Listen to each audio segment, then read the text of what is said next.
സന്തോഷ മാർഗം എന്ന ഈ പ്രഭാഷണ പരമ്പരയുടെ 3-ാമത്തെ എപ്പിസോഡിൽ വരുവാൻ ദൈവം നമ്മെ സഹായിച്ചു. ഇന്ന് നിങ്ങളെനിക്ക് പറയാനുള്ളത്, നമ്മളല്ലേ ജ്ഞാനികളാകുവാൻ ആഗ്രഹിക്കുന്നവരാണ് അല്ലേ? അറിവ് നേടുവാനായിട്ട് ആഗ്രഹമുള്ളവരാ ഏറിയ പങ്കും മനുഷ്യർ. അതിനുവേണ്ടി പരിശ്രമിക്കുന്നവരാണ് അധികം പേര്.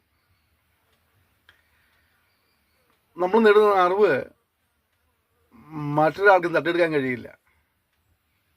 സമ്പത്ത് ചിലപ്പോൾ കൊള്ളയടിച്ചു കൊണ്ടുപോകാൻ കഴിഞ്ഞെന്ന് വന്നേക്കാം.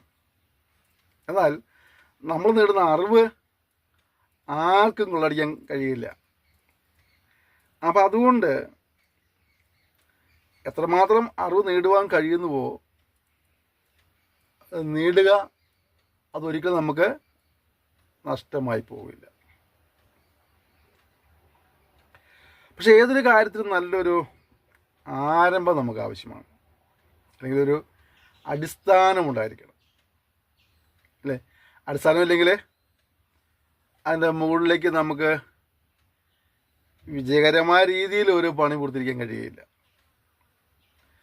പണ്ട് ജീവിച്ചിരുന്ന ജ്ഞാനിയായൊരു മനുഷ്യൻ, നമ്മളൊരു ധനവാനായിരുന്നു, ജ്ഞാനിയായിരുന്നു. അദ്ദേഹം പറയുക, യഹോവ ഭക്തി ജ്ഞാനത്തിൻ്റെ ആരംഭമാകുന്നു.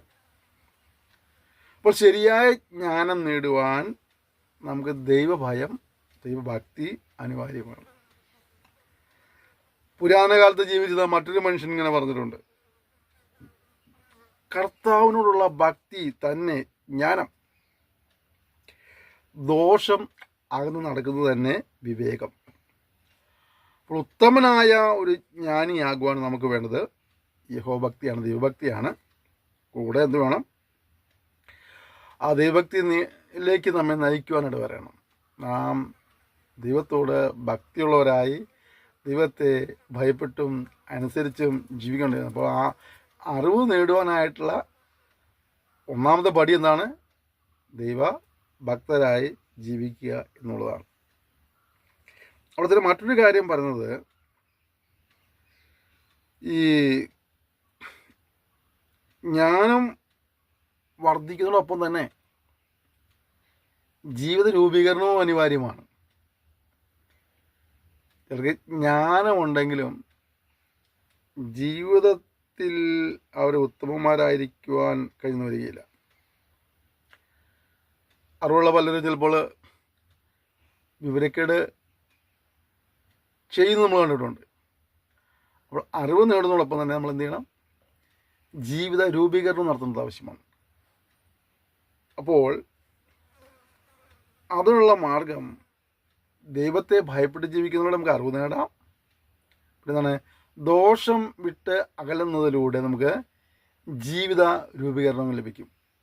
അപ്പോൾ ഇനിയുള്ള നാളുകൾ ദൈവത്തോടുള്ള ഭക്തി നമ്മളെ അറിവുകൾ വർദ്ധിപ്പിക്കുവാനും ദോഷം വിട്ടകന്ന് ജീവിത രൂപീകരണത്തിലൂടെ സമൂഹത്തിൽ നല്ല മനുഷ്യരായി ജീവിപ്പാനും നമ്മൾ സമർപ്പിക്കാം. ദൈവം വേണ്ടി സഹായിക്കുമാറാകട്ടെ. Thank you. May God bless you.